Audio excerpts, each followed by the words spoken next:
Assalamu alaikum wa rahmatullahi wa barakatuh. Peace, mercy, and blessings of God be upon you, and welcome back to Join the Mahdi. And as always, I'm your host, Ardijan and Mahdi. And I'm Alexandra Al-Mahdi. So today we will be talking about a particular part of the episode that Abu Sadiq, from him his peace, was filmed in, where he was basically in a Q&A session. It's the fourth episode of the Q&A session that we have been doing so far with Abu Sadiq, from him his peace. For those who have not seen it, go to the Mahdi Has Appeared YouTube channel to check it out. And he's gone over a lot of topics. He's gone over topics relating to spirituality, topics relating to mental illnesses. And for me, the highlight of the night, on that particular night, the best question, in my opinion, was the last question. And that question had to do with a questioner who basically asked what happened with Imam Hussein alayhi salam in Karbala, because there was an individual, a sheikh by the name of Al-Khasabi, who basically made a poem talking about some sort of look-alike of Imam Hussein, and that Imam Hussein in reality didn't die from the events of the tragedy of Karbala. And I believe that was a fascinating question to state, and the answer was even more fascinating. Yeah, the answer was incredibly fascinating. So the person who wrote in the question, they were saying that, Jesus, he was spared the crucifixion. He was replaced by a lookalike. He was replaced by an angel, sent by God in order to save him from the crucifixion. And we know that, the question is asking, did the same thing happen with Imam Hussein at the Battle of Karbala? And, we know that Abu Sadiq, from him his peace, has said that God, he would never let his preferred one taste the heat of the iron, basically. He would never let them experience death at the hands of the enemies, the ones who have hatred for the vicegerents of God. So we know, from what Abu Sadiq, from him his peace, has said previously, that the Imam Hussein, he did not experience the death at the Battle of Karbala. His soul was basically lifted out of his body. And in this question, Abu Sadiq, from his peace, he says something very, very interesting. He's saying that, so the clue, basically, as to who it was who came and replaced the soul of Imam Hussein is given in the Gnostic text Al-Haft Al-Shareef, which is a book which was translated actually by Abu Sadiq, from him his peace. And it's a very amazing book. It's got lots of really fascinating knowledge in there, and it's one book that Abu Sadiq, from whom his peace, has said has actually survived with very little corruption in it. So there's a clue basically given in Al-Haft Al-Shareef about, what really happened at the Battle of Karbala. And whoever wants to read about what happened in full details, they can download the book Al-Haft Al-Shareef on our website, the ahmadireligion.org.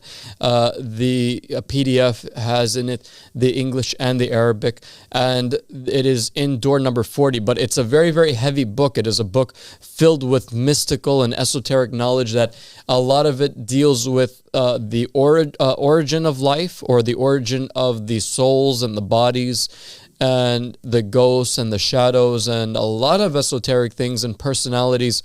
And the way that life is in terms of karma, in terms of reincarnation, and a lot of juicy material, including one particular part of it which deals with the topic at hand today. Now, if we could go over the first slide, in which we find over here that Al-Mufaddal, and that is the context of the book. The context of the book is that there's a companion of one of the members of the Ahlul Bayt. His name is Al-Mufaddal ibn Umar al-Ja'fi, and he's speaking with the sixth Imam, Imam al-Sadiq, and learning from him. And this book had been kept secret for over 1,000 years. And in this narration, Imam al-Sadiq is being asked about what happened with Imam al-Hussein. Tell me, O Master, about the story of Al-Hussein, and how his killing and slaughter was made to look so, as it was made to look for those before him, before them, with the killing of the Messiah. So we see here that, and also, to the next slide, actually, before we go on to the next slide, let's just talk about it for a second. Let's just talk about how important this is. So Al-Mufaddal, he has this understanding that there were those before, just as the Quran states when it says, hey, we killed Jesus, the son of Mary, right? Then the Quran says, to help the Christians understand, because the Christians at that time, they understood that mostly Christians understood that Jesus died on the cross. Exactly, yeah. But then the Quran states, no, he did not die, nor did they crucify him. Sorry, he was not killed, nor did they crucify him, but it was made to appear so. Exactly, yeah. So this part from Al-Haft Al-Shareef is saying the same, that the killing of Al-Hussein was just made to look so. And it was, just like it was with the killing of the Messiah. So it's saying, it didn't really happen in the same way that the crucifixion of Jesus didn't really happen. Yeah, exactly. And Imam Sadiq makes it very clear in the book that it's not only just Jesus and Imam Al-Hussein, it was others like Zechariah and the likes of, that basically God does not allow his preferred ones to taste the iron. So God does completely removes it from them. It just appears as if they are tasting it, but in reality they're not. So if we could go over to the next slide, we'll find where this conversation leads us. So we find over here in this particular part of this segment, right? It says over here that Gabriel is with Imam Hussein.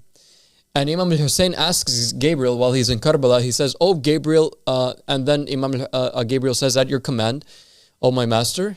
And then Hussein says, "Do you see this backwards creation? Their selves speak to them, telling them to kill their master due to their weakness, but they will never get to that, nor to any one of the preferred ones of Allah, just as they never reached Jesus, nor the prince of the believers, Ali, but they did that so that torture would be incumbent upon them after the proof and evidence."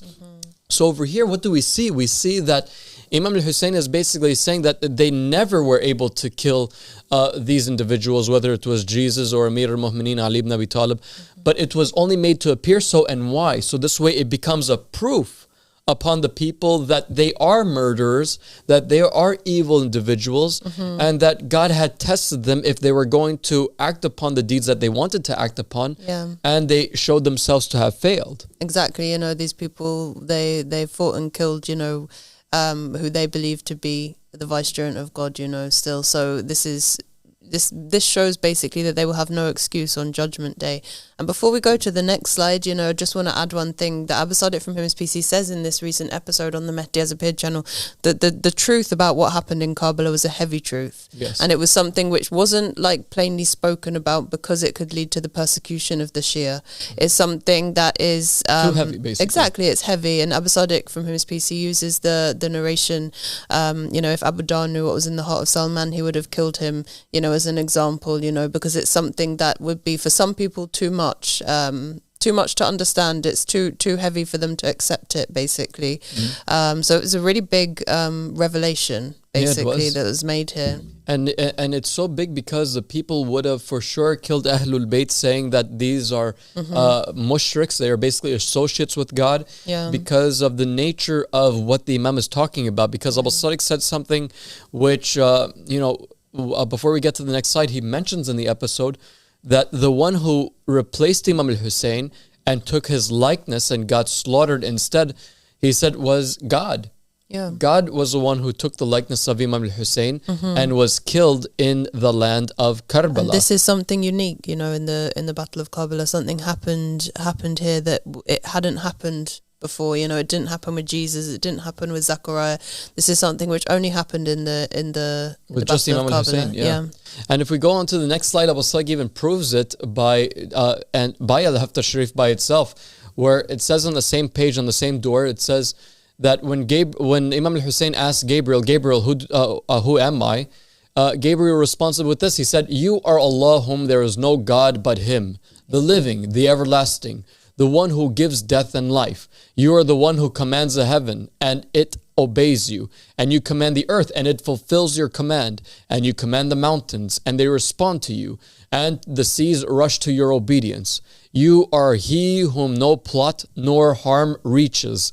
So Gabriel is basically stating here that the vessel of Imam al-Hussein is actually not Hussein anymore. It's actually God working through the body of Hussein. And that whatever God wants is going to happen. No harm will ever reach God. No plot will ever reach God. God is far above their plots. That's why God says in the Quran, He says, the disbelievers, they plot, but God is the best of plotters. They wish to deceive God, but God is the best of deceivers. He deceived all these people. You could come back. We're done with these slides right now, but God himself deceived all of these people into thinking that they had the upper hand with Imam Hussein. But actually, it was God who had the upper hand, and completely after this event showed the darkness, wickedness, and the stupidity and the hypocrisy of the Muslim community of that time. That these people, basically, they were intending to kill their own creator without realizing it. Exactly. It's something, it's extremely heavy, and it's extremely disturbing. And imagine that. Imagine like on the Day of Judgment when God brings these people back and like asks them, right? Because we're aware that God would ask questions like this, right? That I asked you for food and you didn't help me, and I asked you for clothing, you didn't help me, and for sure He's going to ask these people, I asked you for support, and you ended up trying to kill me, or you killed me. Then these people would say, God, where were you that, all these things were taking place? And God would say, well, I was in the vessel of Imam Hussein and you tried to kill me then. So, that just goes to show you, that proves to you, and that proves to everybody here really, that Abu Sadiq is not speaking from himself. He actually spoke and referenced this esoteric book and showed the beauty and the power of God, that God is so above allowing that His righteous servant be slaughtered, that He put Himself under that to ransom Himself. He basically used Himself as a ransom for His servant Imam Hussein alayhi salam. So it's a heavy matter, and for sure a lot of people are not going to like what we have to say or what we have said, but the truth is what it is, because it came from the mouth of the household of the Prophet, who the Prophet said, if you don't want to go astray, you have to hold on to two things: the book of God which I gave you, and my family, and they will never separate me until they reach the pond. So if they will never separate, then know that the ones who know the Quran and those who know the interpretation of the Quran the way that it came down is Ahlul Bayt, because it will never separate from them. It is what it is. And it really shows, how humanity is so full of darkness. We have these really awful natures that we're even fighting against the Imam at the time in the first place, that even this situation had to occur, where Imam Hussein, he was being attacked by these people and he was deserted by all of his supposed followers. For even that to happen in the first place, and then to find out, that what these people actually did, was actually attack and intend to kill God. This is just extremely, it just shows the heaviness of this occasion, and why it's such an important part of our history, basically. And how astray the people really truly are, and really truly always have been, that they would do something like this, that we would end up, as humanity in a situation like this, due to being misled, due to following in the footsteps of Iblis and having this hatred for the Imam at the time. And it's something that I think, we all have to be honest with ourselves and take a look at our own history and realize, we are this creation which is extremely in need of God, in order to change our own natures, in order to become good, because we have this darkness inside of us, it's that part just really stuck out to me, I guess. And what I found really incredible about when Abu Sadiq said this, it really made me think of something. It made me think, wow, no wonder why Abu Sadiq says that when the head of Imam Hussein was cut off, prayer was cut off from the people. And then in that same year, in that same year that Imam Hussein was killed, God removed fasting from the Muslims. They were never successful in identifying the month of Ramadan again. And what's crazy, and subhanallah, the Ahlul Bayt, they said the word Ramadan is actually one of the names of God. And because they were not able to identify God in the battle of Karbala, God even took away the month of Ramadan from them. And then God also took away what? He took away the house of God from them, or the house of God that the people believed was the house of God at that time. Right? Because, they destroyed the house of God, which was the vessel of Imam Hussein. Then God took the Kaaba and made the Muslims no longer have the Kaaba anymore. They no longer have the house of Allah anymore. Because why? Well, when God was Imam Hussein, they tried to kill Imam Hussein. So that just goes to show you just why it is that we say that the sixth covenant was broken, why it is that the Kaaba is no longer in its correct place, and why the Muslims are not even fasting in the correct month of Ramadan. Because all of these things relating to God, well, when you try to kill God, well, then God's going to remove all this away from you. Yeah. I mean, it's just, I found this to be like a whole web of connections as to why it was that even the Ahlul Bayt said, if you knew what happened in Karbala, you would have died from grief. And right now, I believe that this is just the tip of the iceberg, because so much happened in that day, and the magnitude of the slaughtering of Imam Hussein alayhi salam, or the apparent scene of it, destroyed really the foundation of Islam, to the point that the 9 Imams afterwards were not able to establish for the people the complete Islam that they needed, except for a few of their disciples, and that it would only return back in the time of the Qa'im. So the Muslims actually up until now, they have gone so far astray that God has no longer been with them since the day that they decided to kill that vessel, Imam Al-Hussein alayhi salam. Yeah, exactly. And this is, exactly as you're saying, this is the reason why we have the fulfillment of all of these narrations happening right now. And by the way, if anyone would like to call in and ask us any questions, or come in as a guest on TikTok, please feel free to do so. We'd be happy to answer any questions that you might have. But yeah, this is why the narrations, they say that in the time of the Mahdi, in the time of the Qa'im, nothing will remain of Islam except its name. They say that when the Qa'im comes, he has a harder time than the Prophet Muhammad, peace be upon him, and his family, because in the time of the Prophet Muhammad, peace be upon him and his family, people are worshipping sticks and stones, but in the time of the Qa'im, they're using the Quran against him. So all of these people, that exist today in a religion which is, proliferating so much. There are so many people who are so-called Muslims on the planet today, but they are following a completely misguided religion, a corrupted religion, because of the actions of the people in this time. Because for sure, after these actions, these people who did this to Imam Hussein, they did not deserve to be on the truth.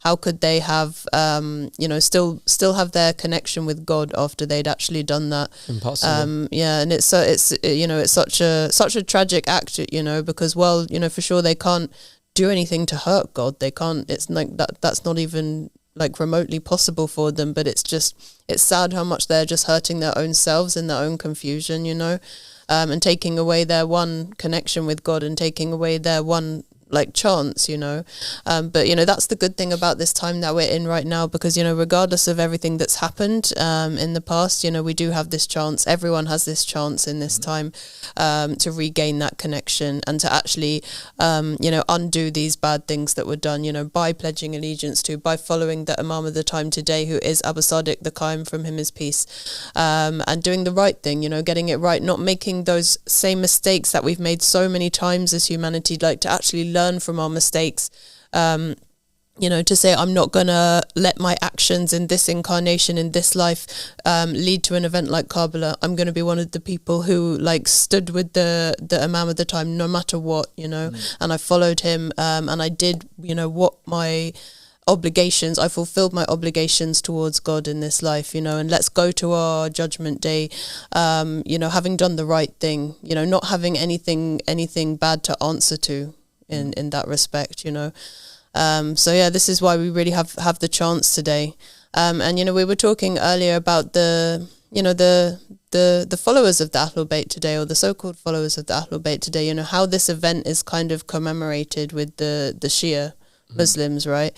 Because they have all of these kind of disturbing practices, self-harm, basically. Yeah, they really go into this whole scenario where when the month of Muharram for them comes, they do something which is called really self-flagellation, or basically where they take objects and they start to hurt themselves in commemoration and mourning for Imam Al-Hussein alayhi salam.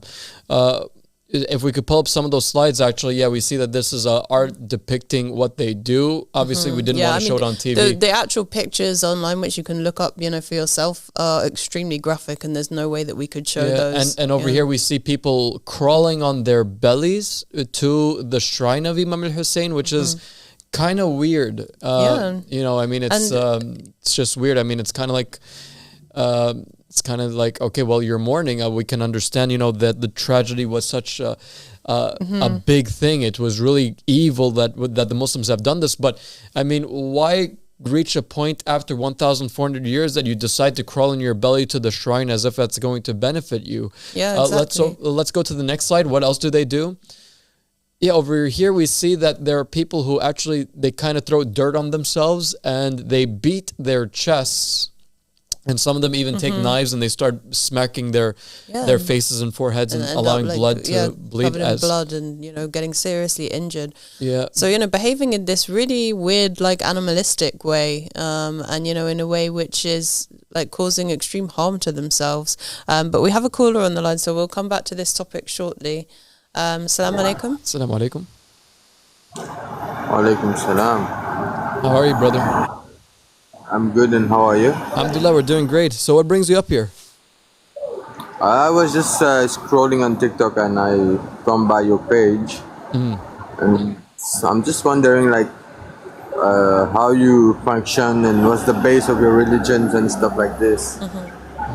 Yes, so the base of our religion is the man that is appointed by God in each day and age. So in case you haven't noticed, we are Muslim. We believe that Prophet Muhammad ﷺ was the last prophet that God had sent. And we believe that after the Prophet Muhammad ﷺ, he appointed by his will that he wrote down the 12 Mahdis and the 12 Imams that would come after him, all appointed by name. So we follow and we hold on to it because the Prophet said if you hold on to it, you'll never go astray. Okay. So is there any proof that the Mahdis is the real one? Because lately there's been a lot that's claiming they are the Mahdis and stuff like this. Yes, brother, and that's true. There have been a lot of Mahdi claimants, but what's important about the man who we're calling towards is that he's not just anybody who just made a claim. He took the will of Prophet Muhammad and he said, my name is mentioned in that will, and that is the same will that Prophet Muhammad said, if you hold on to it, you'll never go astray. So there have been many Mahdi claimants in the past, yes, but not a single one of them came forward and said, I am the Mahdi by name mentioned in this will, whose name is Abdullah. So that by itself, brother, is a miracle, and that by itself is a determining factor to find out if someone is from God or not. Okay. And like, is there any books that you have or anything that's explained your religion more in detail? Yes, you can go to our website, the AhmadiReligion.org, and in it you'll find a book called The Goal of the Wise. It's available in English and Arabic and Urdu and Farsi and many other languages. And it's for free. Okay. I will definitely check it. All right. Thank you, and God bless you, sir. Thank you. Okay, assalamu alaikum. So, we can go back to the topic at hand. So, what did we see? We saw in the first picture that there are people in a painting smacking swords over their heads.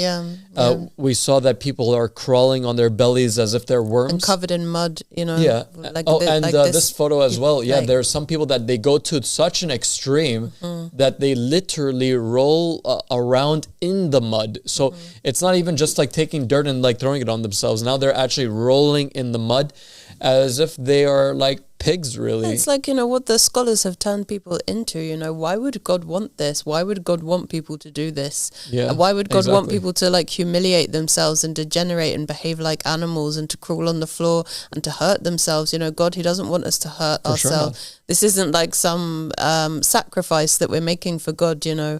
It's pointless. You know, if someone gets injured, you know, in a battle when they're fighting for God, you know, like that's a very different thing. But if someone is just pointlessly injuring themselves and cutting themselves, like that is not a good thing at all. You know, that's actually it's a very satanic thing, and it's quite dark, you know, and it's traumatizing for the people who are pressured and forced into doing this by the scholars. You know, it's an extremely dark act, basically, that the people are doing. And, you know, that there are children that also get involved too, babies, where like for these guys, they take knives, they take little razor blades and they cut open the baby's that's horrible. face, right, to allow them to bleed so they can also participate in the ceremony, in this ritual. And it is disgusting. It's like, and by the way, they even share these blades and knives, and you have 5-year-olds walking around with these, I believe that they're called zinjils. It's like chains, and some of these chains actually have blades at the end of them.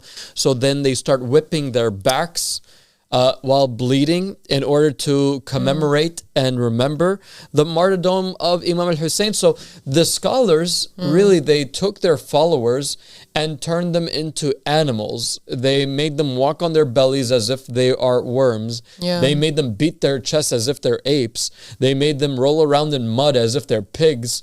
I mean, the Shia today who are following this, unfortunately, their scholars are making them do this, and they're telling their followers that if you want to get closer to God, do all this. But the thing is that just as the end time prophecies state, the scholars make haram what is halal, and they make halal what is haram. Yeah. And there's not a single narration from the family of Muhammad that says that in the days of Ashura or the days of Muharram, that you cut yourself, that you beat yourself, that you slap your chest, that you slap your face. There's no narrations that say whip yourselves with chains or cut yourselves or crawl on your belly or roll around in the mud. No narrations state that the followers should do that. Not a single hadith from Imam al-Sadiq, not a single hadith by Imam al-Baqir, not a single hadith by even the witness of the whole event, Imam Zain al-Abidin alayhi salam. The way that he commemorated it was that he would be sad. He would refuse to even drink water sometimes because he would remember the thirst on that day, or he would remember like not having water on that day, and he would pray for the relief. But that was it. You never found him crawling on his belly like a worm. You didn't see him rolling around like a pig. I mean, God forbid, like, you know, this is not something that the Ahlul Bayt would ever do, nor would they tell their followers to do. Exactly. You know, it's a complete innovation. And it's something that makes the Shia sect of Islam look really bad to the rest of the world, because it's giving this really negative idea of God. Like, why would a God who's loving and merciful want us to attack ourselves and injure ourselves and harm even babies? You know, to show that we're grieving or that we're sad about something. You know, these people, they believe and they're told by the scholars that this is making them draw closer to God, but you know, the reality is all it's doing is degrading them. Yeah, it is. And you know, it actually makes people not want to investigate the Ahlul Bayt, because even when I grew up as a Sunni, when people would show me how the Shias were behaving, I thought to myself, yeah, for sure this is wrong. But thank God I had that mentality that, like, yeah, the people are weird, but like I don't know anything about Ahlul Bayt really, or the 12 Imams. But I did see that, okay, well, this is extreme. I saw it, like I saw it on the news when I was a kid on these ceremonies, and you know, there's this guy who was on, I believe it was CNN at that time. He's slapping his chest and he's saying that, you know, I could feel like light, and I could feel God, or I could feel Imam al-Hussein on my chest as I'm beating it or something. And I thought to myself, that is total bogus nonsense. That, like, I've never heard anybody or anything from the Quran or from the narrations state anything about that. I mean, what are you talking about? That's something. Then it turns out it's not from Shia Islam. It's actually from the Shia scholars who have nothing to do with the narrations. Exactly. You know, like you said, it's not something that Muhammad or the family of Muhammad ever told anyone to do. And you know, if people are sad about Karbala, if people are grieving over what happened, you know, the best thing that we can do, the best way that we can channel that, is to support Imam Hussein in this day and age. Exactly. When he has actually returned, you know, when he is actually calling for support, he is actually calling the people to him. You know, he is calling people to his son Abu Sadiq, from him is peace, to support him, you know, to make sure that we don't have a repetition of these events. And it's like the people who claim to be following the Ahlul Bayt today, they're so more concerned with like injuring themselves that they could actually be like leading to another Karbala, you know, they could be leading to these same events happening again. So, you know, the most important thing is to not abandon the Imam at the time, you know, to follow him, to pledge allegiance to him, to be a support to him, to defend him, you know, against the world, against these dark forces that exist in the world that are always going to attack the Imam at the time. You know, that is what we should do, you know, to show that we truly care about Karbala, because otherwise, you know, it's hypocritical, basically, to be upset about something, but then to allow or to not even try and prevent the same thing from happening again. You know, the one thing that I have to say, you know, and that's something that I've always been saying, you know, Imam al-Hussein alayhi salam for sure didn't die, so this way you guys can throw up a drama show and to dress up in costumes and to relive that event every year just to make people cry. And then like at the end of the day, it's like, well, that was a really nice drama scene, because that's what the whole event of Karbala turned into. It turned into a Hollywood scene of a man who's being oppressed and there's nobody to help him, but he has a very, very, very heroic stance. And then he passes away because the people were really bad at that time. You know, that's the way that people remember the event. That's how they commemorate it, and that's how they mourn for it. But people need to understand that the reason why we mourn for Imam Al-Hussein, or the reason why the people mourned for Imam Al-Hussein, was not because he died. I mean, that's one of the reasons. But it was also at that time where Zainab, from her is peace, right? She went up to the people and she gave a whole speech against them, because they were the ones who essentially killed Imam Al-Hussein by not supporting him. They started to cry profusely and they were regretful. And she said, yes, you should cry because you deserve the tears. Yeah. These guys, the reason why they cried in the very beginning, and they weren't even beating themselves, honestly, they did so because they were regretful over not supporting Imam Al-Hussein. So if the people, if their ancestors didn't support them, and today they go around the shrine of Imam Al-Hussein crying and beating their chests, they have to understand that the reason why they're doing it is because their ancestors failed to support Imam Al-Hussein. And these guys, they go to the shrine and sometimes they would say, oh, if we were with you, we would not have allowed your head on a spike. If we were with you, we would not have allowed that Yazid kill you. And today, Imam Al-Hussein, who is back as Imam Ahmad al-Hassan, from him his peace, is calling the people to support him. And Imam Al-Hussein today has even told them, before he even revealed himself to be Imam Al-Hussein, Ahmad al-Hassan, from him his peace, he said in one of his sermons, he said, the people, they go to the shrine of Imam Al-Hussein and they don't even know that Imam Al-Hussein is actually cursing them, because they are his killers, essentially. They are his killers because today they're not supporting Imam Hussein. They are doing the same acts as their ancestors did before them, which was they gave excuses, they were afraid, they didn't believe. They just downright rejected him, you know, as the Imam, which is, you know, what happened, you know, in a lot of these areas. And, you know, ironically, these practices are happening in countries like Iran, where the scholars and the authorities in Iran have actually said, you know, that, you know, if Imam Mahdi comes and he's a threat to their state, then, you know, that he should be killed, basically. He should be fought. And someone even came on our channel here, the Arabic channel, and they said, you know, that if Imam Mahdi fights the scholars, then we'll fight him. You know, so these people, insane. Like, so this basically culture of following the scholars and like basically worshipping the scholars, you know, is completely misguided. And these people have shown that, you know, they're actually people who are against the Mahdi, they're against the family of Muhammad, peace be upon them, and they're willing to fight them. So it's you know, it's crazy that they're also encouraging these weird self-harm practices, you know, out of mourning for them. It's so confusing, and it's such a weird, like, senseless religion in general. And I think people should look at the religion that is existing in these parts of the world and say, you know, does my religion that I'm following make sense? You know, would a loving and merciful God want me to do this to myself? Would he want me to injure myself and injure even children? You know, would he want me to follow these people who are claiming that they will readily fight the Mahdi? You know, they will readily turn against him. Because, you know, for sure, then we have to ask ourselves, you know, are we on the right side? Are we on the side of Imam Hussein and the family of Muhammad, peace be upon them, or are we on the side of Yazid and Muawiyah and all of these other tyrants who fought them? Because, you know, unfortunately, the situation is right now that, you know, the majority of these people, you know, it's not their fault, actually. They're being completely misled and misguided by these scholars. You know, Iblis is the one who says that he is going to lead the people astray, and the scholars are his agents, basically. They are the ones who are, you know, working for him. They are appointed by him and they are with him. So they are the ones who are misguiding people away from the truth. You know, the people, they have been misguided. So for sure, you know, they're in a very, very, a very terrible situation, basically. And I think that's why it's really time at the moment for people to take ownership of their own life, their own religion, you know, their own hereafter, and just say, you know, this doesn't make sense. You know, there is a different reality out there, you know, and all of the narrations point to the fact that, you know, the Muslims will be the majority. There'll be a huge number, you know, but they won't be on the right path. They will be following a corrupted religion. And, you know, like we said, nothing will remain of Islam except its name.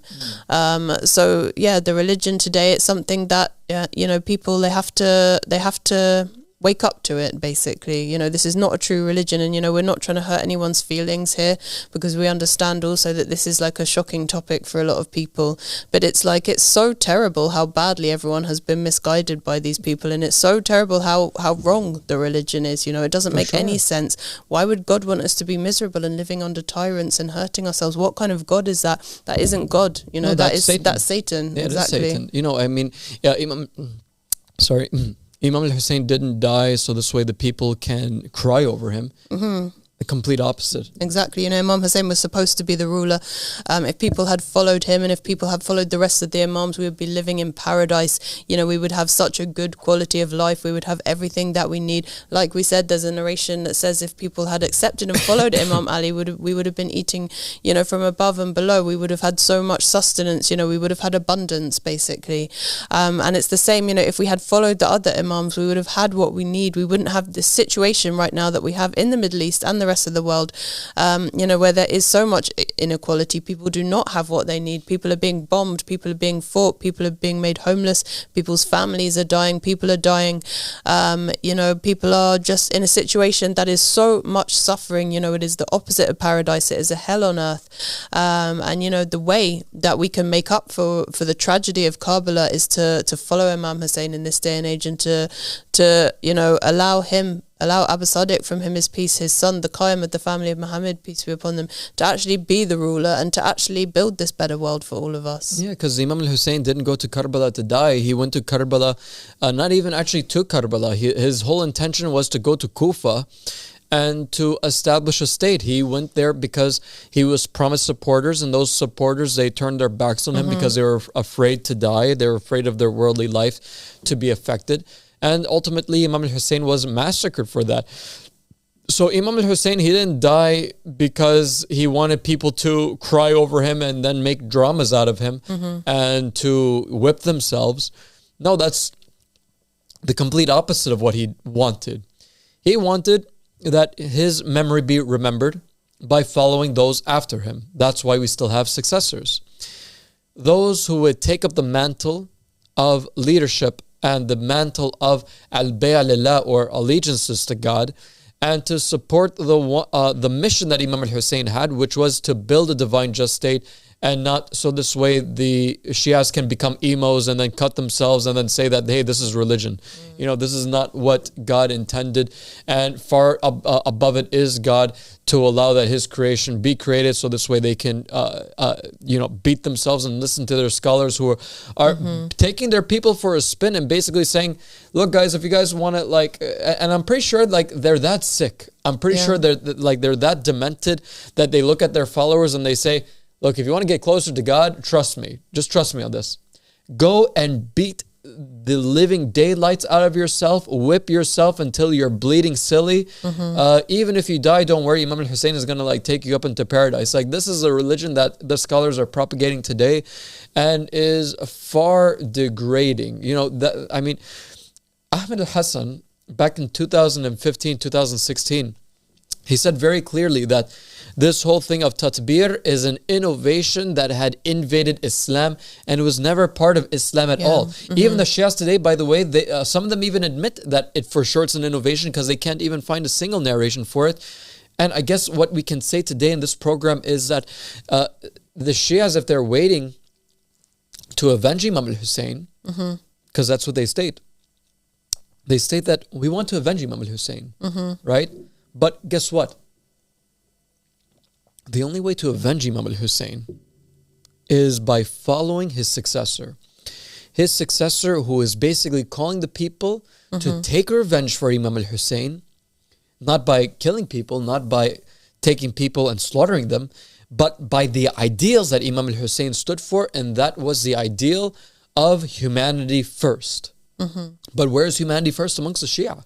Yeah, exactly. Nowhere. It's non-existent in this false and corrupted version of the religion, which is being propagated, you know, by these scholars who are being paid salaries and who are supporting tyrants and who are just upholding the system of Satan, and who will never, ever lead us towards the truth. They will never, ever lead us towards the Imam of the time. They will never lead us towards the family of Muhammad, peace be upon them. And, you know, Ahmad al-Hassan, from him is peace, who is Imam Hussein in this incarnation, you know, he said something very powerful, basically. You know, he said, have you asked Muhammad and the family of Muhammad about the scholars of the end times before you ask the scholars of the end times about Muhammad and the family of Muhammad? You know, so this was like a very powerful statement, and it really moved a lot of people and made them wake up and realize, you know, that to take their religion from the scholars is wrong. You know, when have we ever done this? The scholars today, they're exactly like the Pharisees in the time of Jesus, and we know, looking back through the history of the Abrahamic religions, that it's a big mistake to take our religion from these people. For sure. They will never guide us towards the truth. They will always guide us towards their own selves. And if they guide them towards their own selves, then they're basically taking people to hellfire, because, you know, Abu Saik had said in many of the occasions on these programs that, you know, those who die without knowing the Imam of their time die the death of ignorance. And in one specific program, he mentioned narrations that, you know, basically state that whoever you have pledged allegiance to, you'll be brought back with that individual. Even if that individual was a lizard, whoever you pledge allegiance to, you'll be raised back with that individual. So now it becomes imperative. Well, if you're raised without an Imam, if you don't have an allegiance, well, then who's going to be there for you? Well, there's not going to be anybody. If you have an allegiance towards Muhammad, you'll be resurrected with Muhammad. But if Muhammad passes away, then who is the Imam of the time? Well, then Muhammad will not be with you if you have not pledged allegiance to his successor. So if you pledge allegiance to Ali, you'll be resurrected with Ali and go to paradise. But if your allegiance was to someone like Muawiyah, or your allegiance was to Yazid, well, you're going to go straight to hellfire, because they are the imams of hellfire. And they don't have the ability to take you to heaven, you know. Of course follow not, them and uphold them and, you know, pledge allegiance to them and remain loyal to them and support them.